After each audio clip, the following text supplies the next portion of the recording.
I can do that.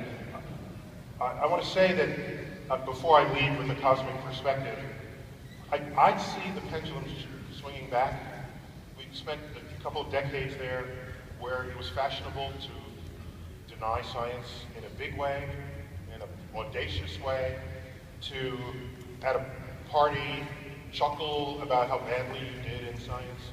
And I think the tone has shifted where the geek culture, I think, is rising up within the broader culture. And that geek culture are good people doing good things. It's an educated culture. It's a culture that will one day run the country and perhaps the world. And they do not fear science. They embrace science. Whether or not they are themselves scientists, you don't have to be a scientist to appreciate and embrace the methods and tools of that enterprise. And I've seen the media attention given to the release of Cosmos. In 24 hours, it's going to premiere on television, but there's been the media leading up to it has been nothing short of extraordinary. It's been in the New York Times, in the LA Times, in People magazine, in GQ, in USA Today, in Time magazine, and it goes on and on and on and on. And that's just the print attention given to the release. And so, and it's being distributed around the world in 180 countries and 45 languages.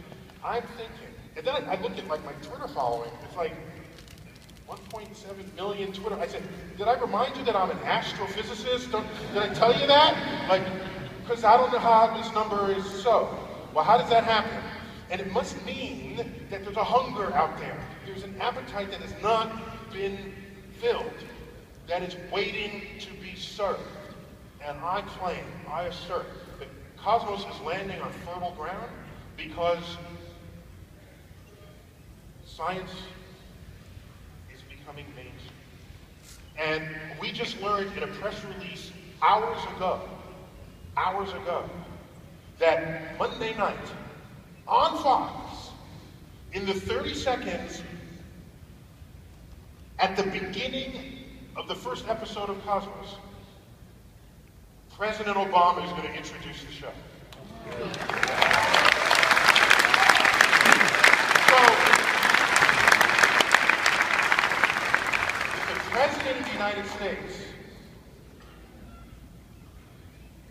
participating in the rollout of a scientific adventure, I think there's no greater evidence, that combined with all the rest of this, that I think we do have a future that we can dream of.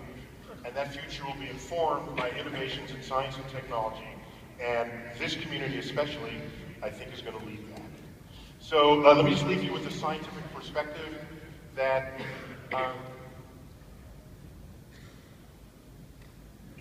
people look up at night, and many people feel small. That's understandable because, in fact, you are small. We are small. We're small. You thought Felix Baumgartner's jump was high up. It's not, okay? So not only was that not big, we're not big. All right, we're not big not only in space, but in time and size. There's very little that would otherwise distinguish us, except for our capacity to wonder, to be curious. It's been suggested that humans are among this is speculation, but it's intriguing speculation. Humans among all animals, especially mammals, are the only ones who are completely comfortable sleeping on our backs. Think about how vulnerable other animals are. We sleep on our backs, no problem. We also sleep at night. Well, if you sleep on your back at night and you wake up, what are you looking at? The night sky. The lights in the void of darkness. It may be that our cosmic curiosity, for which I used to think I was biased, yeah, I'm cosmically curious, but why should I think others are as well? You are. I'm not biased. I know you are. If there's a light in the sky moving, you're going to stop and take a look at it. The universe intrigues us all. There may be some genetically encoded force that we illuminate, that we bring forward when we look up and wonder, where did we come from? Where are we now? Where are we headed in the future? And the cosmic perspective is one where all of Earth is one. Because though this be 20 inches across, with political boundaries identified, when actually viewed from space, it's just ocean, land, and atmosphere. From space, we are not compelled to divide ourselves because we occupy this lone, frail spaceship Earth. And when you are not compelled to divide yourself, there's the urge to say we're in this together. We're in this so much together that, you know, you think of family, you say, that's my family, but you're not in my family. Excuse me. The boundary between what is in family and what is not is completely culturally determined. It's cultural. Because any two of us in this room, if you go far enough back the tree of life, have a common ancestor.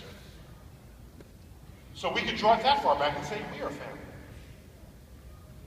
You can keep going back and find the common ancestor with the rest of the apes, with dogs, with an oak tree. We have DNA in common. And there's so many people who want to say we are special because we're different. But I have a different, I'd say we are special because we are the same.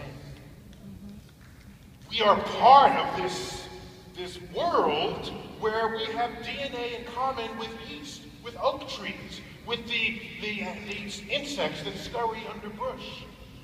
This is the commonality of life on Earth. And then you learn about molecules and atoms. We have the same atoms that are in stars. So now you look up and we are common with the universe as well. So for me, the cosmic perspective, which I know if people had, you would never be leading armies into battle. Do you know how ridiculous it looks to the person with the cosmic perspective that one general says to the other, I'm going to conquer that land across this line. Even to what? What? On this speck you call Earth? You're going to wage, you want to kill people? For what? For oil, for energy, for real? We got what? The cosmic perspective reorders what is important in this world. And it does it in, I think, the noblest of ways, by recognizing not what makes us all different, but what makes us all common. Together.